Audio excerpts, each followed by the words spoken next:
In some cases, it may be rarely, perhaps,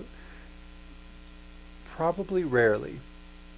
but perhaps there may be a situation in which a student or a group of students may decide that something has occurred within the room or been said by the teacher, or that things have somehow gone in a direction that is just fundamentally wrong. And they may decide, using their power of choice at that point, that it is appropriate to get up and leave the room. Or as in the movie Dead Poets Society, to get up and stand on their desk as an informal way of saluting a teacher who was at odds with the administration within that movie. Their actions were symbolic, but they were understood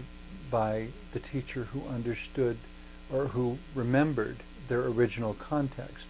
that the first time any of these students had ever stood on a desk was upon his instruction much earlier in the course that sometimes it's good to have a new perspective and to look at the world from a totally different place that you've never looked at the world from before. And so in that his student basically had never stood on their desk, that was considered improper conduct.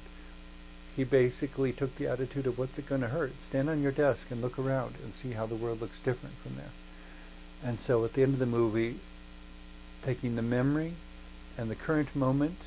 and applying symbolism, they created a new action that expressed an emotion, that expressed a validation, that communicated a message in a language that only the particular teacher and those students understood, because anyone else who had not been there for both events wouldn't have understood why they were doing that. And so in that sense, we come back to symbolic being like a language, in the same way that languages are symbolic, collections of written and auditory symbols, picture symbols, all sorts of things. A symbol is a multidimensional understanding, and yet it conveys an understanding between two people. And if both people don't understand, they may be able to tell that the symbol means something, but they won't necessarily know what it means. In order to be effective as a symbol, it is once again facing the challenge of language, that it creates a feeling, an inspiration, a response in someone else that somehow corresponds to the intention or the wish or the direction of some other source. In growing up within the Roman Catholic Church, one of my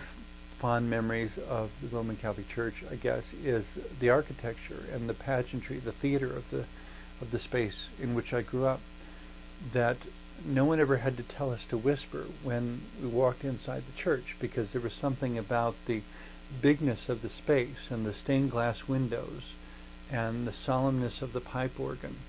and the mystical quality of the incense drifting around in the air and the candles and all these carvings and statues, that something about all that just said, this is a sacred space. And I'm not sure how or why I would have understood it that way, but there was something about it that it was just so inundated in symbols that no one had to tell me that it was time to be reverent and quiet and respectful. And which is not to say that there weren't some who were totally out of order in the church from time to time, but for the most part, it seemed to be there in the very architecture of the space. And then I suppose that relates back to what I said a moment ago about things being symbolic, that part of what made it an effective symbol of reverence and of worship for me is that I understood it. When a symbol is not understood, I think there is always something that's lost, a treasure that's remains buried, that's not discovered, a tool that remains unutilized. And in that sense, life is somehow impoverished. The more we understand symbols, the more we understand what they could mean, And the more we understand that they could mean even more than we now understand, to leave room for our understanding to grow, that what I think I know about various saints or historical events or liturgical developments or worship services or holy days on the calendar, what I think I know about any of them, if I remember that I probably only know part of it, it kind of comes back to the lesson of an episode of Sister Who Presents that I recorded a good while ago. Actually, I had a guest who was involved in quilting, and I looked at a picture before the recording